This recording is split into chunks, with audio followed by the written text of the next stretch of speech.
Bismillahirrahmanirrahim. Assalamualaikum warahmatullahi wabarakatuh. Apa kabar rekan-rekan mahasiswa Universitas Terbuka yang saya banggakan?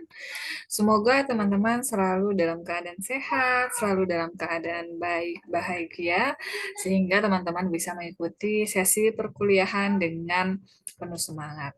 Baik teman-teman, berjumpa kembali bersama saya, dosen tutor mata kuliah Asas Manajemen Noviandari Sari Utami, SABMA.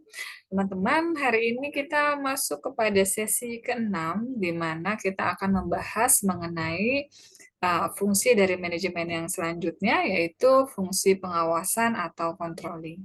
Pada sesi ini kita akan diskusi nanti terkait pengertian dan prinsip-prinsip pengawasan, lalu ada jenis-jenis dan standar pengawasan dan teknik pengawasan strategi. Nanti silakan teman-teman jangan lupa seperti biasa aktif pada sesi forum diskusi dan berlatih untuk mengerjakan tes formatifnya ya. Nah, untuk lebih jelasnya, teman-teman nanti bisa baca modulnya.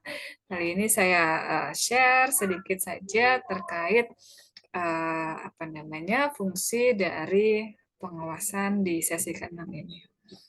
Pada modul ke-6 ini, teman-teman, kita akan membahas apa sih fungsi dari pengawasan di mata kuliah asas manajemen ini.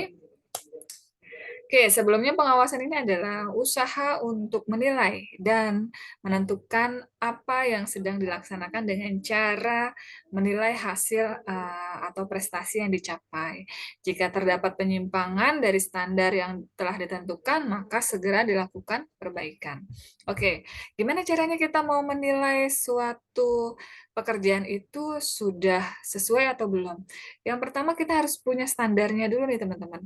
Jadi sebelum kita melakukan pengawasan, eee, kita di apa namanya, pengorganisasian kemarin, kita juga harus tentukan standarnya tuh seperti apa. Misal standar pelayanan seperti apa, atau, standar melakukan, surat menyurat atau standar bentuk surat seperti apa. Nah itu harus ditentukan dulu, sehingga kita dalam pengawasan ini nanti bisa menilai, "Oh ini tidak sesuai standar, oh ini, apa namanya, belum berjalan dengan baik," gitu ya. Jadi, ada referensi kita untuk menilai itu seperti apa. Nah, ini pengawasan ini dilakukan pada semua tingkatan manajemen. Manajemen tingkat atas mengawasi seluruh bagian atau unit organisasinya atau seluruh divisi di dalam perusahaannya. Nah, manajemen tingkat menengah ini dan bawah juga pengawasan dilakukan oleh pimpinan masing-masing unit atau bagian. Biasanya kepala divisinya ya. Kepala divisinya mengawasi apakah standar-standar yang sudah ditetapkan di dalam divisinya sudah berjalan sesuai standar atau malah melebihi ekspektasi standarnya gitu kan. Kalau misalnya melebihi ya itu jauh lebih baik ya. Lalu pengawasan atau pengendalian ini ada beberapa pengertian ya. Ini ada definisi bahwa pengawasan atau pengendalian adalah proses pengaturan yang sistematis dari aktivitas organisasional untuk menjadikan mereka konsisten dengan harapan-harapan yang dibentuk dalam rencana, target, dan standar kinerja. Oke, seorang manajer kita sudah di sesi-sesi sebelumnya sudah membahas bagaimana seorang manajer itu membuat apa namanya, planning, lalu actuating, apa namanya, dan controlling ini ya. Nah, tujuan dari pengawasan atau pengendalian ini adalah untuk melakukan tindakan preventif ya, supaya nggak terjadi penyimpangan atau penyelewengan, atau secara kuratif yaitu berupa tindakan yang dilakukan agar penyimpangan atau penyelewengan dapat dicegah atau dihentikan sebelum bertambah buruk. Nah, kalau dalam ISO ada namanya mitigasi resiko. Nah, ini masuk ke dalam tindakan dalam pengawasan atau pengendalian juga. Jadi supaya supaya tidak terjadi hal-hal yang tidak ditentukan, maka seorang manajer harus dari awal, dari planning biasanya dia sudah juga membuat mitigasi resiko seperti apa kalau misalnya standar ini tidak tercapai, atau pekerjaan ini tidak terlaksana sesuai dengan deadline waktunya, gitu ya. Nah, selanjutnya ini ada proses pengawasan yang efektif itu seperti apa. Di prosesnya, pengawasan yang efektif ini memerlukan suatu sistem pengawasan atau pengendalian ya teman-teman. Nah, ini menurut DAF mengemukakan bahwa 4 langkah utama pada pengawasan yang efektif yaitu satu, membangun standar kinerja. Kita tidak bisa menilai kalau tidak ada standarnya, gitu ya.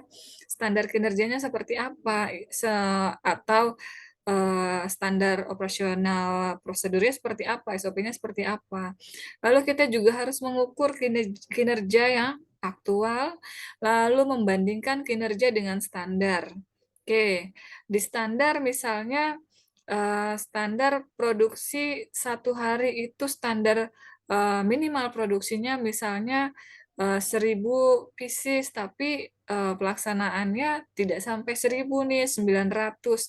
Nah, ini harus dikaji, harus dilakukan kontrol, kenapa bisa sampai tidak, sesuai dengan target yang sudah ditetapkan. Nah, ini adalah salah satu fungsi dari pengawasan atau controlling ini ya, teman-teman.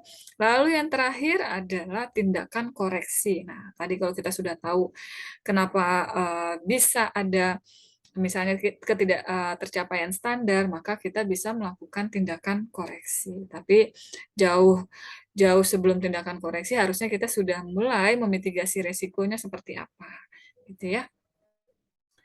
Nah, selanjutnya ini ada prinsip-prinsipnya. Prinsipnya ada efisiensi, afirmasi sasaran, tanggung jawab pengawasan, ada standarisasi, titik krisis, pengecualian, fleksibilitas tindakan, pencerminan atas rencana, apropriasi alat pengawasan, dan individualitas pengawasan. Lalu yang terakhir, ini adalah pengawasan manajerial. Ini terdapat 6 tujuan utama pengawasan dalam organisasi. Yang pertama, pengawasan membuat rencana menjadi efektif. Yang kedua, pengawasan menjamin konsistensi kegiatan organisasi. Yang ketiga, pengawasan akan membuat organisasi efektif. Yang keempat, pengawasan akan membuat organisasi efisien. Coba bedakan ya, teman-teman, efektif apa, efisien apa. Lalu pengawasan menyediakan umpan balik atas status proyeknya. Dan yang terakhir, yang keenam, pengawasan membantu dalam pengambilan keputusan. Oke. Nah, demikian teman-teman untuk sesi ke-6 atau kuliah asas manajemen ini, teman-teman silakan untuk lebih lanjut membaca modul yang sudah disediakan oleh UT ya. Nanti dikembangkan dalam sesi diskusi yang harus teman-teman jawab. Oke, demikian dari saya. Salam sehat semuanya. Terima kasih. Wassalamualaikum warahmatullahi wabarakatuh.